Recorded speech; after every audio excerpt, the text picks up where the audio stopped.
ladies and gentlemen, good evening, or good afternoon. If it's the afternoon, it's probably not the morning. Welcome to Battle Dogs Politics Podcast. My name is Liam, and I'm here with Harry. Hello. And I'm also here with Matthew. Hey, guys. Boys, how on earth did we meet? Well, I hired both of you, so Yeah. it's definitely very fitting that I speak about it. It absolutely So we've all been blessed enough to spend a significant amount of time as parliamentary staffers. Personally, I was there for 6 years. Liam was there for nearly 2 years, and Yep. Matthew, you were there for a year. Yeah. And we all were parliamentary staffers together. We all worked together.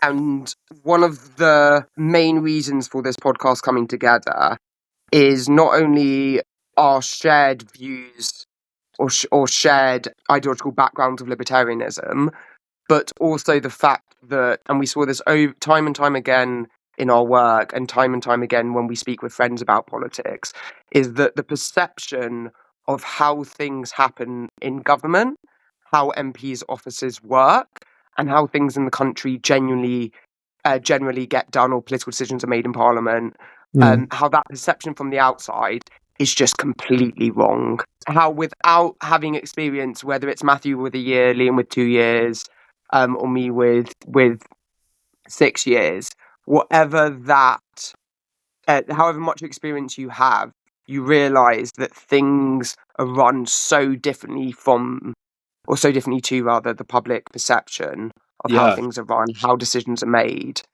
And we hope in this podcast to maybe lift the curtain a little bit on all of that and help inform people as to why certain decisions are made, how they're made, and also why the public often just cannot seem to understand why certain things are happening in politics and why certain things are happening in government and our country.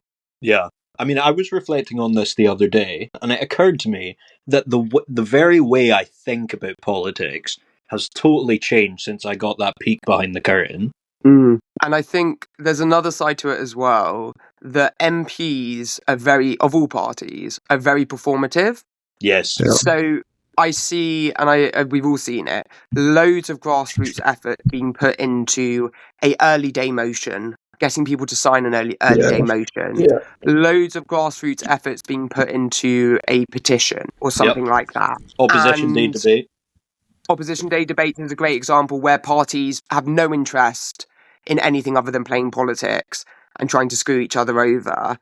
And a lot of people really spending their time trying to change policy, trying to change issues, but the ways in which they're going about it are more or less meaningless.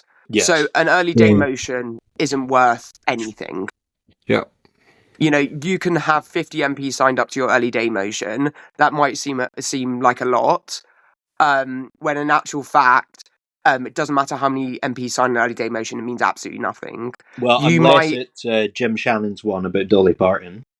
Yeah, in which case, it is an interesting point though. It's almost everything the public sees on TV or where anything the public sees full stop is a complete show, and how it actually works is kept pretty well hidden from everyone. Yeah. Why do you guys think it is kept hidden?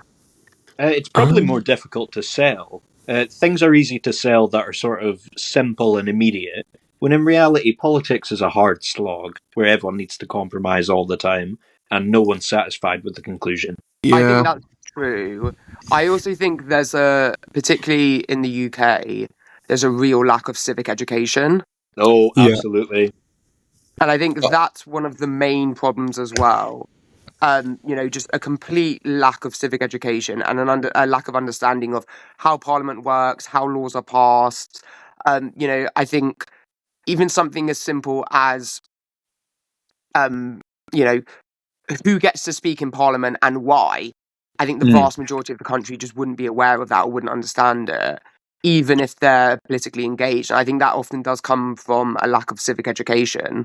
Absolutely. And of course, the other elephant in the room is the matter of trust. You know, when an MP isn't called on in Parliament to speak, no one assumes automatically that it's some, nuance of parliamentary procedure. It looks like a stitch-up. Yeah. It's a wonderful example. So I saw recently that Nigel Farage was complaining about a lack of speaking time in Parliament. But whatever one thinks of Nigel Farage, he's part of a group of 5 MPs, which is nothing in Parliament. Nothing. Yeah. You know, they're the equivalent side of Plaid Cymru and slightly bigger than the Green Party. They shouldn't have any outsized influence to speak as a party. The other very interesting thing about that is Nigel Farage knows full well, as we've just said, that speaking time means absolutely nothing. But he continues to suggest that it's really important. Yeah. Sorry, Matthew. Well, there's just one thing I wanted to say, and it's a bit more cynical, and I don't want to say it's definitely true, but I do think there is an element of using stuff like constituency emails and speaking days and EDMs so that the public feels like they're doing something, whereas the MPs in the cabinet can actually do whatever they want, really. They can't do whatever they want, but you know what I mean? They can do their own thing without the public really being able to interfere or understand what's going on. I think Matthew's right there. I actually think you're really right. And it is cynical, but ultimately the system does benefit MPs, because simply when a constituent says, you know, why can't, you know, can you change this issue or this policy or whatever it is, and the MP actually has zero power to change it at all. Yes. Unless it's something that's very misunderstood. Unless you're basically a government minister, you have very little power to change policy. Yes. Yeah. And if you're not a government minister, your chances to directly change policy can come through a very limited range of options, either trying to force the government through amendment, behind-the-scene pressure, meetings with ministers. You know, that can be successful sometimes. But actually, if you're, let's just say, you know, a random backbencher MP of any party, unless you want to then spend the vast majority of your life as MP trying to change 1 or 2 specific policies, there's not a lot you can do about anything. And so if someone writes in to an MP's wanting a policy issues to be changed, they obviously don't want to write back saying, I have no power to do this. Yes. There's no hope of getting this changed. Actually, that is, you know, understandably so why MPs don't want to say that. I can't say whether or not that would be more saddening to the public than giving them false hope. And I think just one final thing before we move on. I think all this is to say that there's, because it's so misunderstood the role of a member of parliament, the incentives are sort of all wrong. Because an individual MP, unless it's exceptional circumstances, is highly unlikely to solely change government policy. Their day-to-day operations with the people they're meant to represent are more political in nature than governance in nature. Would you agree with that? Yes, I would. And I think that serves people quite poorly. It seems to be a flaw of our system. And it is also, sadly, the only way you can ever make change, because if you don't become a senior figure in the party, as we've just sort of briefly explained why, you'll never be able to influence public policy. So you must have to play politics to ever make a difference. I think the one thing I would say about that is it isn't quite as bad as just that you have to be, let's say, a senior cabinet minister or high-ranking government minister to make policy change. You can force policy change from the outside, but you can only force it if you're a big group of MPs within the governing party. Yes. So I think those two key things are key. COVID recovery group, European Research Group, 2 groups that achieved significant policy change because they were big groups within the governing party. So you can have it's I guess the key aspect we were talking about before is individual MPs. When MPs do group together, they do have powers to change policy. But I think the key thing is they have to be from the governing party. Yes. And the second aspect is it's a lot of work. Yes. It is a lot of work to be an outside group of 10 to 15 to 20 to 30, however many MPs, and to really try to push the government to change policy. Yes. But, you know, that being said, all that we've just said, on a slightly more positive note, that's not to say that the system never works writing to MPs, etc. Because I think all 3 of us have had examples of concerned constituents writing to our members, and then us having a positive resolution. Yeah. Yes. One really important thing before we move on. Casework is really important, and it's really, really Yeah. good in the UK. Casework, Yes. like you do get a good response from caseworkers, and yeah, if you ever need a hand with anything, that is usually a good call. I think there's one thing that I have found, and I know we've all said we're going to move on about 4 times. Yeah. But I do agree with Matthew. Casework is vital, and actually we do have a very good system for casework in the UK. There's a bit of debate about, well, what should county councillors be doing versus what MP's office should be doing, but that's probably saved best for another time. One of the things I would say is on trying to get policy change from your MPs. MPs do notice when their email box is filled with everyone talking about the same policy issue. Oh, Yes. But the other thing I would say is, and I had personal experience with this, is if you suggest like a really, really niche policy change to your MP that the government that is more or less politically neutral, that the government hasn't really thought about, or like no one's really thought about, you can sometimes implement it. I had an example of that. A constituent had written in about the way in which it was along the lines of the way in which lorry driving licenses were funded, and it was like asking for a really minute change and making a really clear case for it. And we wrote to the minister, and the minister kind of took it and was like, oh, that's actually quite a good idea. Yeah. We'll probably investigate the changes. And I believe the change did happen in the end. So it's one of the things I always say to people is as long as your policy issue is so niche and politically neutral, you might actually be able to get a bit of change. But in general, it is casework makes a big difference. Yes. Or casework, you can get a big difference writing your MPs. And I think one of the trains that have kind of come through what we were speaking about, or patterns rather, is that you just need a massive group of people Yes. to write to an Absolutely. MP.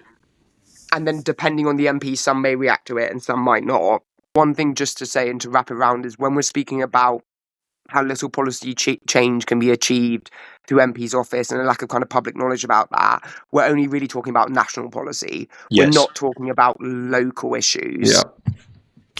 That's a Yeah, whole different absolutely. ballgame. And you know, on that point, of course, we have just really focused on the local, but you know, we all got involved in politics because of our larger philosophical ideals.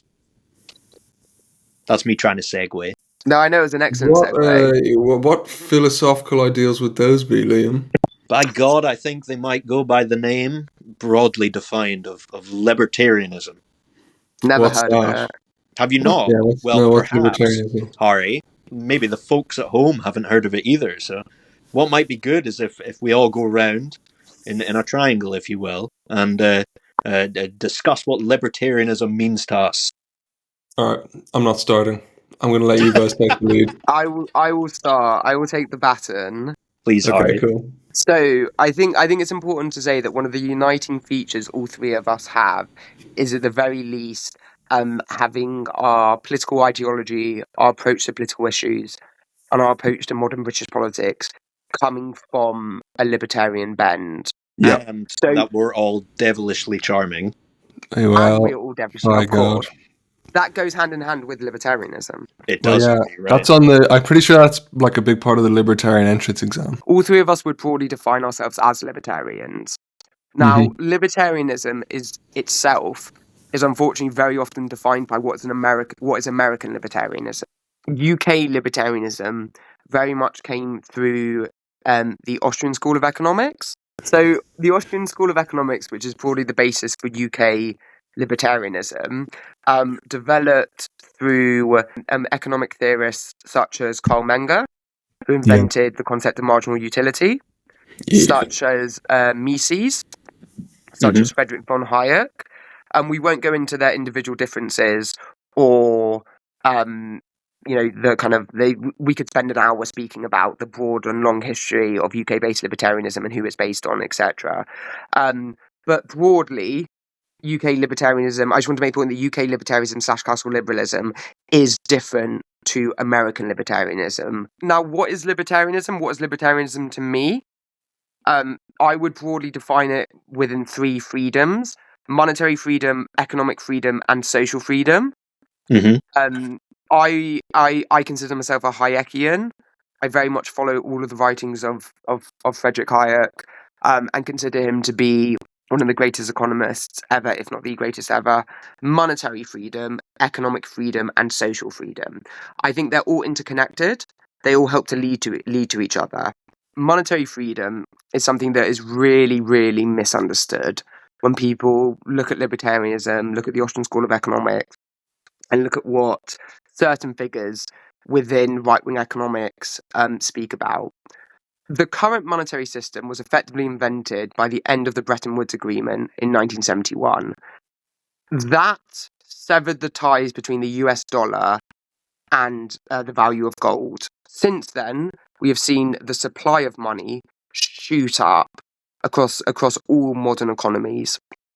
Mm-hmm. One of the biggest misunderstandings that most people have, and people are continuously shocked when I say this to them, and I bet you both have the same, is how money is actually created in our modern system. Now, there are several ways in which money can be created, but the two biggest ways are through quantitative easing and through banks printing money. So one of the things, and this is a key aspect of European libertarianism that comes from the Austrian school, is to argue against the way in which banks and governments can create money out of thin air. And one of the things that European libertarians argue for is that the monetary system should be treated like any other form of free market goods. So there is broad consensus across Europe that price fixing is bad. Yes. Yet we allow effective price fixing of the monetary system through central banks controlling interest rates. We also allow banks to create money out of thin air and allow governments to create money out of thin air. And this drives many of the problems that we have today. Economic freedom is, of course, allowing businesses, entrepreneurs, individuals to be unencumbered when entering the economic marketplace. And then social freedom just simply comes back to the harm principle. Simply comes back to, if you're not hurting anyone else, you should be left alone. Harry, what was the thing that got you on to libertarianism? It was reading Hayek at university. How did you, Liam and Matthew, come onto libertarianism? Okay, Liam, we'll go with Liam. Well, I don't know. Actually, wait, Liam, how did you come onto libertarianism, and how would you define? Would you add anything to my definition of libertarianism? So I'm frightened to admit this, boys, but I used to be a socialist. Back in my younger days, by God, I was drinking that Karl Marx Kool-Aid. But the funny thing is, and I reflect on this a lot as I speak to, we're young guys. We've all got many left-wing friends. Matthew, you might have cut them all off. I'm not sure. Yeah, I don't associate with those guys. But when I speak to my left-wing friends, I find myself, they're incapable of agreeing with me, but I find myself thinking that my values per se haven't changed.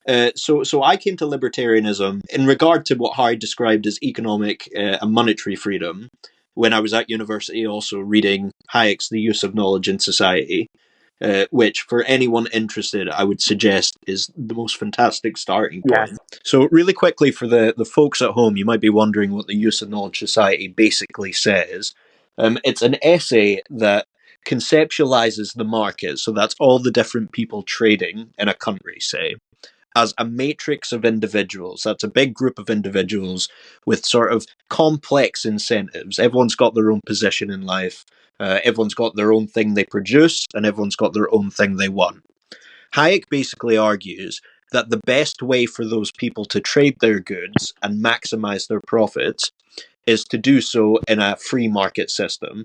That is a system without interference.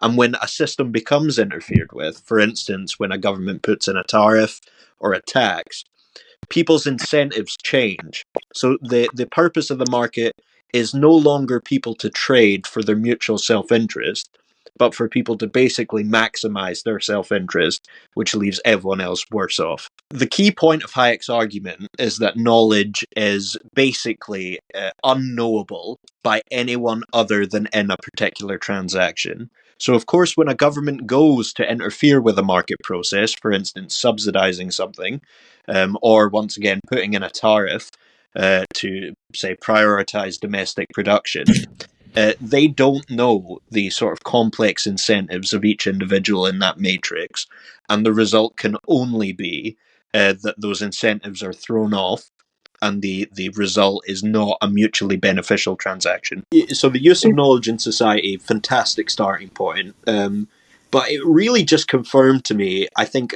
perhaps a fourth element, Harry, it probably goes on to your third element, which is philosophically, COVID was a really big turning point for me. Seeing the police on the streets, you know, I went out a walk and I saw a friend and I started chatting to him and his mum, and the police pulled up and told me to go home or I'd be fined. I found that to be a very unsettling state of affairs. Yeah. So then that turned me on to a lot of great American politicians, because of course in America, as opposed to the UK, the idea of freedom is central to their politics. And it's not always respected, but it's always spoken about. And I found in that a lot of great wisdom. And then I went back to university and I was indoctrinated by Hayek also. And that's that. But my philosophical beliefs have continued to be affirmed as I learn more about politics. I'm sure everyone would say that, but I'm me, so I think I'm right. How did you come to libertarianism, Matthew? And would you kind of add anything to what we've said so far about what is libertarianism in its broadest viewpoint? I think I am a bit. We've gone through this a lot in our own sort of discussions, but I'm a bit less moral about it, and I'm more individualist about it. And for me, it sort of, I think a lot of people, to be fair, can relate to this. I hope they can. Is like, I just get the feeling that governments don't know what they're doing, and I wish they'd just leave me alone. You know what I mean? And I then am very sort of, I've read a lot of Austrian economics, like you guys have, and you sort of realize that the best state of affairs is when the government isn't interfering. Yes. So for me, it's like a sort of double-edged sword where I want to be left alone. I think I can do well on my own, and I don't want to have half my income taken by, the government, who can't seem to use it very well at all. And then also, we just become richer as a country if we adopt free market economic principles. So it's very simple in that way. And I think the main thing I would say to people listening is that if there was less government intervention in the UK, your life would be so much better. Yes. Because the people you look to when you think there's a problem, it's like logically impossible for them to do so better than an organization of individuals. Does that make sense? Like, people can run their lives far better than anyone else can. Well, so Matthew, that comes back to a lot of what Liam and I have spoken about with the use of knowledge in society and Hayek's. Yeah, exactly, yeah. Hayek's epistemological ideas, the idea that you simply cannot centralize the knowledge that individuals possess. Yes. And that actually the market does a much better job of transmitting those signals across society than a government can ever do. So Matthew, actually that point there of just wanting to be left alone and that the country would be richer if the government did less actually leads very nicely into the topic this week, or the big event two big events this week, one being the budget. Yeah. And one of the things, this also links quite nicely to the initial discussion we were having about the interplay between the public, constituents and politicians. The ask of politicians whenever they're an issue very often is, implement a law to change this, implement a policy to change this, implement a policy to control this, implement a law to increase this regulation, etc. There's a circular problem that exists within the vast majority of modern countries, but speaking about it purely from a UK perspective, where there's a problem.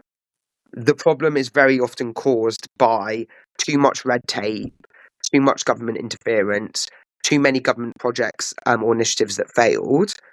The public see that problem, and then they tell the government they want that problem to be fixed, and they tell the government that they want the government to do something about it, and then the government just adds extra regulation, intervenes even more, and might put a plaster over the issue for a very short period of time, but then in the long term or medium term makes the issue a hell of a lot worse. So the budget was on Wednesday. It was the first budget of this new Labour administration. Now we're reflecting on it 4 days after.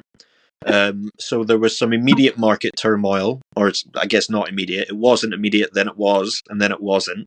So we're not going to reflect on that so much, but more the sort of philosophical implications, and also probably the political implications. So the headline features are, as promised during the campaign, income tax, VAT, and employee national insurance contributions are going to remain the same, but employer national insurance contributions will rise from 13.8% to 15%. Similarly, corporation tax will stay the same at 25% until the next election.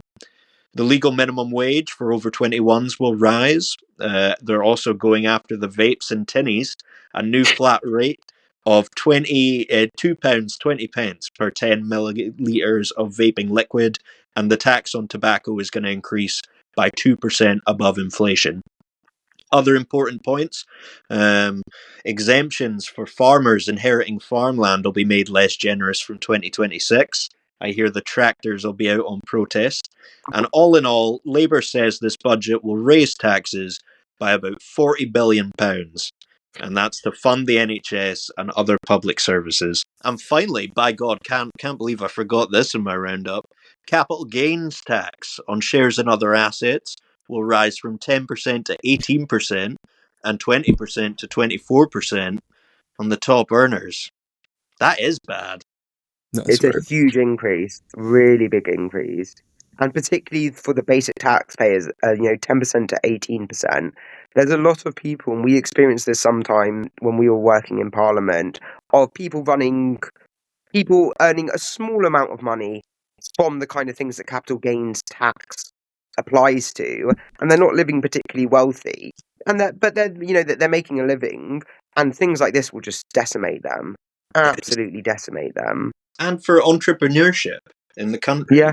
I thought we were going for growth, Rachel. Well, I mean, there was the estimates that came out suggested between 1% to 2% of growth by the end of this Parliament. Okay. It is I mean, no, but that's hard. That's so terrible. Is there anyone who's pleased with this budget? So it's interesting to say that, because if you look at, already looking at the newspaper headlines is always interesting after budget. Very well received on the left.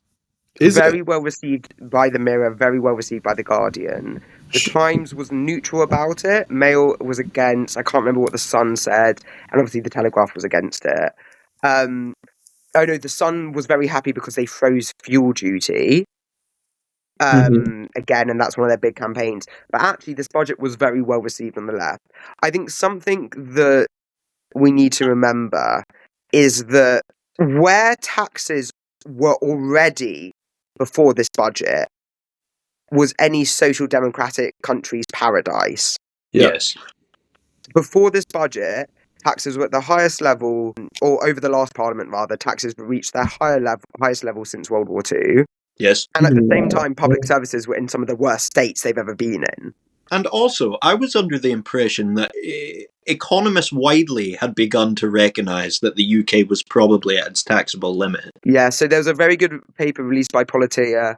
Politea is a kind of centre-right think tank in the UK. They released a paper before taxes even went up in the last Parliament that already said the UK was at its taxable capacity. And that by taxable capacity, what we mean is that if you raise taxes above that certain rate, you will start to have less revenue for various reasons. One would be people leaving the country, the other would be people moving their funds abroad, and things like that. There is large agreement between economists that I personally think, from what I've read, that we were at the limit before we even raised the last set of taxes. In the last Parliament. Now you tack on, and obviously there was the cuts to national insurance before the end of the last Parliament, and now they've raised 40 billion worth of taxes again. I don't think there's anyone other than maybe the Chancellor herself who actually thinks they're going to raise that amount from those taxes. Yes. Yeah. Well, Mhm. this raises maybe an interesting question. Do you think the Chancellor believes it? It's a really good question, that. It's always hard to tell. I mean, one of the things I was saying to someone the other day when I was speaking to them about budget was do not underestimate the power of the Treasury orthodoxy, Yeah. and do not underestimate how much ministers want to be captured by it, or maybe not want is called the word, are susceptible to be captured by it. So the Treasury orthodoxy is broadly Keynesian. Would we Yes. all agree that? Yuck. I think so, yeah. This is Completely. one of my economic pet peeves. Is when we describe things as Keynesian that aren't actually Keynesian. But the problem with that is all Keynesianism isn't really Keynesianism. Well, because he's Anymore. changed his views so many times. Yeah, yeah. Centre-left economic thought, which we would all probably place Keynes's thoughts in, Yes. has never been consistent. Keynes changed his views on the vast majority of his economic writings throughout his life. Yes. He was Absolutely. non-stop changing his views. And now I respect him for that, because he was changing them according to new evidence, and he was actually quite open to the fact. And always spoke about the fact that if he's presented with new evidence, he would change things. But I think we have to make this quite clear. And I think this is something that people misunderstand. There's a very long, succinct, consistent libertarian economic tradition. Yes. There's even a pretty long, consistent Marxist tradition. Yep. The centre-left really does not have any economic foundations, any philosophical foundations that are consistent, and that you could actually go, okay, I see how they've reached this because this is what they believed before, and this is how they developed it, and this is what they believed before that, and this is how they developed it. You know, there's a very clear line in development in libertarian thought. There's quite a clear line in development in Marxist thought. Yes. There is not one in centre-left thought at all. And actually, I think that's maybe one of the reasons that we get this kind of stasis. Because with Marx, if you were to just implement Marxism, I've absolutely no doubt the entire, as we'd all agree, everything would collapse eventually, and we'd react against that system.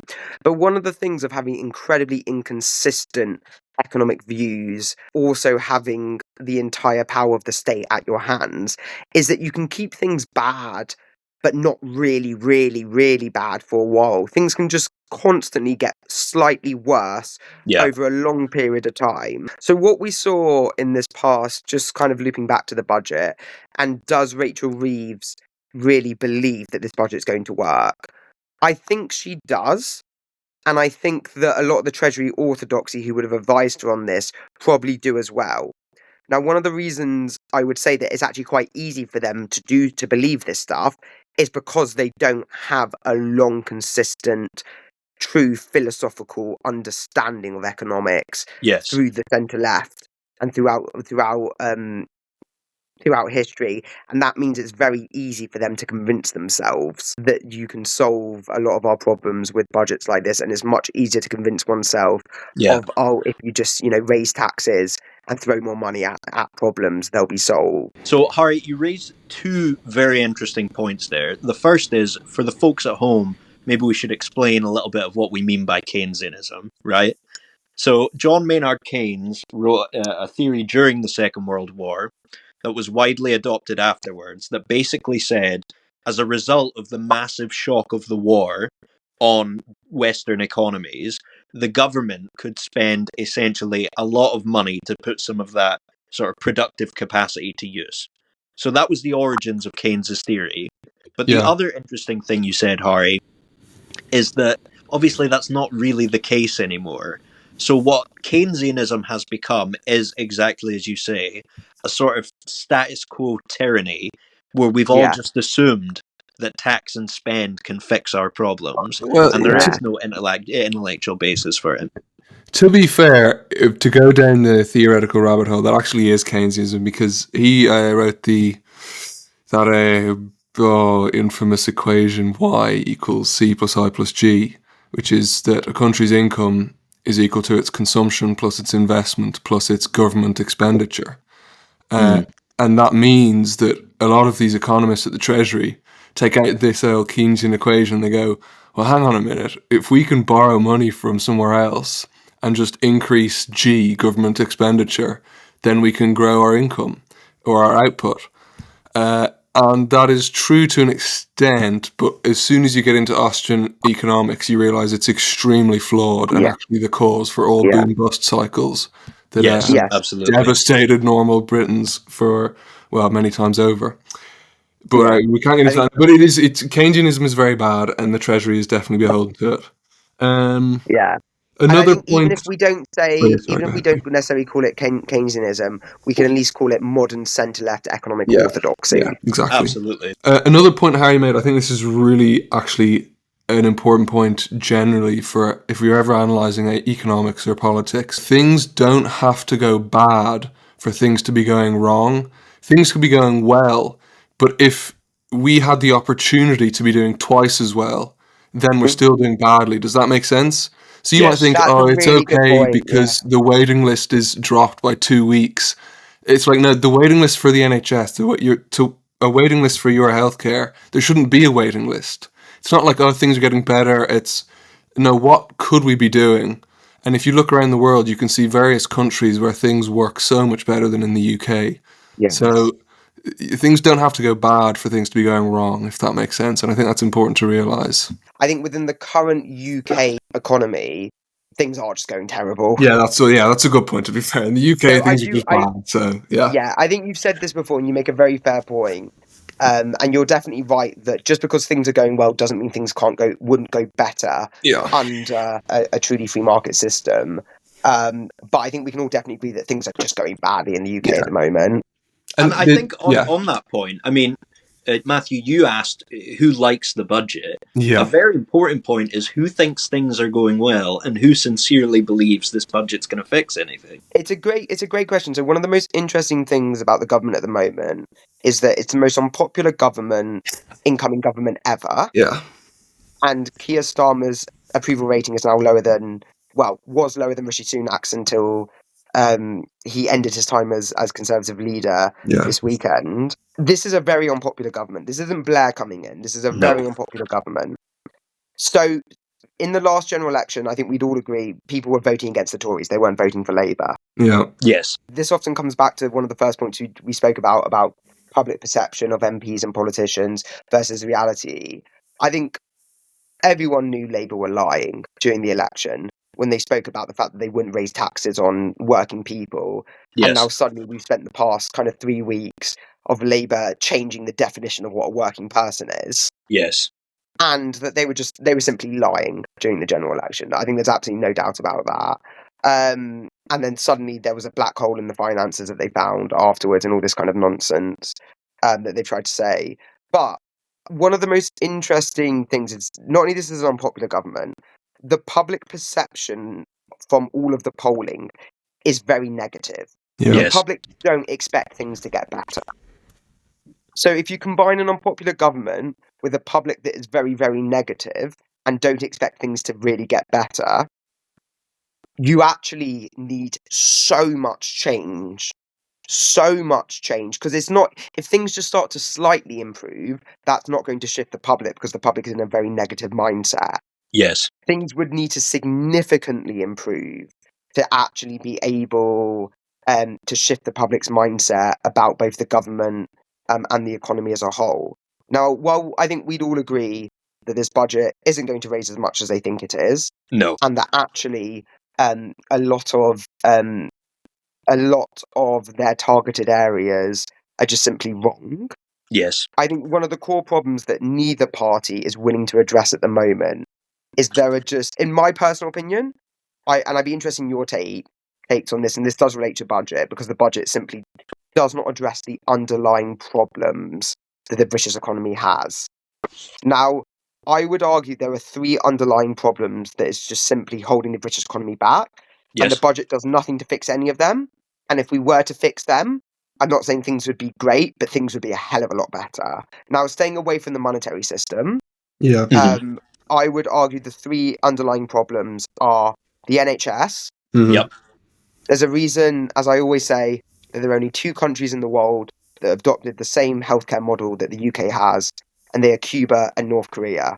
And that's simply because it is a totally unsustainable healthcare model that is excellent at providing long waits and poor care simply because it is not how you can run it. You cannot run a healthcare system in the same way the NHS is run. And that's not to say that the doctors in the NHS don't work as hard as they can, because I believe they do. They do. And I believe that nurses in the NHS work their absolute arses off. And they are all wonderful people just trying to do their best. But if you've given great people a bad system to work under, the results are going to be bad. And that's simply what we have with the NHS. Yes. One of the things that a lot of people love to throw about is funding for the NHS. Funding for the NHS has only increased. Yep. People during the Brexit referendum or after the Brexit referendum love to take the piss out of £350 million per week for the NHS. Where's that money? Actually, by the end of Theresa May's parliament, I believe it was roughly £600 million extra per week. Yeah. Or the end of Theresa May's time as Prime Minister, it was roughly £600 million extra per week was going to the NHS.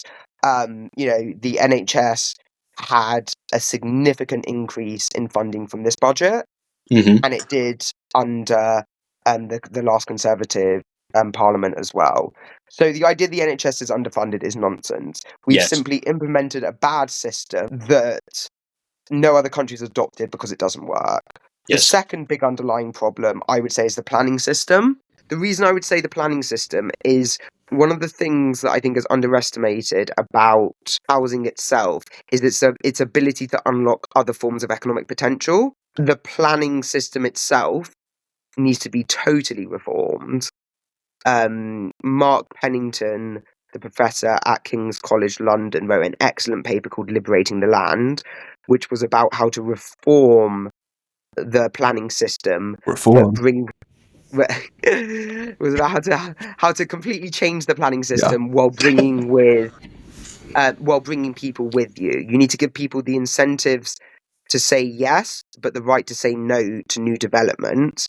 And then the final underlying problem, and I'll just say this before I hand over to take your guys' thoughts on what are the big underlying problems of the UK, I would argue are simply our public spending commitments. Yes. Our public spending commitments for both public services, but I would also add to that our welfare spending commitment. One of the things that we just simply choose not to talk about, the governments won't talk about, that should be a massive debate, but isn't, is the fact that the government's own actuary department predicts that we will default on our welfare spending commitment in 2041-42. Those welfare spending commitments aren't just, what we think of when it comes to welfare, like universal credit benefits, etc. That includes pensions. Yep. And I would argue that those are the three big underlying problems outside of the monetary system. Yep. And with that, I'll hand over to both of you to take your thoughts on what the kind of underlying problems are that the budget simply didn't even touch on. Well, I mean, just on that last point, for the folks at home, when we say default on particularly our age-related spending commitments, you might not know what that means, but what that means is people who have been promised and paid into a state pension are going to be told they're not getting it. So the scale of that catastrophe, I think, is misunderstood as well. I agree with pretty much everything you have said, Harry. One thing I would add is just the fact that it's a deficit. When is the last time the UK government ran a surplus? It's the most basic requirement, or should be the most basic requirement of any government, is to take in at least the same amount of money as you spend, if not more. But because we can borrow money, we think, the government thinks it's okay to run a deficit, but then, as you well will know, Harry, we're not going to be able to keep up interest payments on government debt for very long. Yeah. So interest payments on government debt, I believe, is in the top, I want to say 3, but at the very least it's top 5. Top 5 expenditures by the government currently. Yes, and the scary thing is it's growing the fastest by far, I think. Yes, that's a very good point, Matthew. I would definitely say that's a key point to add in. Yeah, I mean, even if you want to be socialist, you have to run a surplus. It's like the first thing any government has to do. And there will be counter arguments like, what are we going to do about the triple lock pensions and the NHS and interest? But there are ways to solve it. There are a lot of very, very smart people in the UK, but it's just not being done. It's being dodged because it's not politically expedient to tackle it. I think that's the key thing. It's not politically expedient. So I mean, we had in the last Conservative Party manifesto a triple lock plus, a quadruple lock. yeah, You know, the idea that we needed to increase our spending on yeah, pensions. it's crazy. It's a really shocking figure. You know, we spend more on day-to-day government debt than we do on schools. Yeah, it's just crazy. You know, it's absolutely insane. And I often think that if you were to present an ordinary person with how government actually operates, they would just be shocked. They would be shocked at all of this kind of stuff that we're talking about. And it's simply not in the interest of a lot of politicians to ever reveal it. It's not in the interest of a lot of people who work within these systems to reveal these issues or to really try to combat them, because they're so difficult to deal with. Yeah, one of the things you learn, right, the first day you start working in Parliament, is that it's all just people, right? We're all just doing a job, and to expect these people to make the changes that are needed is a bit ridiculous. Yeah. And the implication of that is they shouldn't have the power to get us into the mess in the first place. So I would agree with you there, Matthew. They shouldn't have the power to get us into the mess in the first place, or the public should be aware of that and to stop them having the power to get us into the mess in the first place. One of the things I would say, Matthew, is that how much government departments themselves are just captured by state orthodoxy versus could you solve these decisions if you had the right advisors in, if you had competing opinions within these government departments. Yeah. Because I think that's one of the things that I kind of view, and I understand the point, you know, make sure they don't have the power to do so, etc. You know, but I think one of the things that would work would be competing expert advice within government departments to avoid groupthink and government orthodoxy leading us down the current path we're in. And actually, if you had something like that, you know, I have enough faith in our kind of ideas that they probably would win out and probably could win over ministers. The problem, there's an extra problem there, though, and it's, you know, as a good Austrian would argue, a good Austrian economist, that is, not someone from Austria, who's a good person, as they would argue, there's also the issue, once again, of incentives. Yeah. And even if the people in power knew exactly the right thing to do, if they had a time machine, say, and they could go forward and test out all the possibilities, they would still not be incentivized to put that policy platform forward because they need to engage in politics. Yes, and because they're humans. People attribute this like special divine power to government, and it just isn't that way. It's just humans doing jobs which they need to keep to feed themselves. Well, that's such a key point, Matthew. There's a wonderful book, I've spoken to both of you about it before, but there's a wonderful book by Professor Roger Koppel of Syracuse University called Expert Failure. Yes. And in the book, he speaks about the fact that we treat, and it comes to politicians, but it also comes to experts advising politicians and experts within, you know, the civil service in Whitehall. All of these people, a lot of these people, very, very clever. I have a lot of respect for them. But one of the things that Roger Koppel speaks about is the fact that they're just human. Yeah. We simply forget that they're human, and as humans, they respond to the same incentives that everyone else does. Yes. And that leads to uniformity of opinion. That leads to groupthink. And that leads to alternative theories that might actually be right being ignored. Yes. And it's a key thing to remember with politicians as well, is that ultimately, as Matthew said, they are humans and they respond to incentives like everyone else. And humans and experts alike simply have incentives to keep their jobs. Yeah. Yes. And that often means not straying outside of the orthodoxy of whatever it currently is within their field. And it also means, particularly for politicians, if you told the voters the truth about how we could actually fix the country, they probably wouldn't vote for it. Yeah, 100%. Yeah. All right, well, thank you all for listening. This has been the Battle Dogs Podcast, Episode 1. Make sure you subscribe on whatever platform you're listening on and tune in next week where we will discuss libertarianism in even more detail, as well as the hot topics in UK politics. Bye-bye.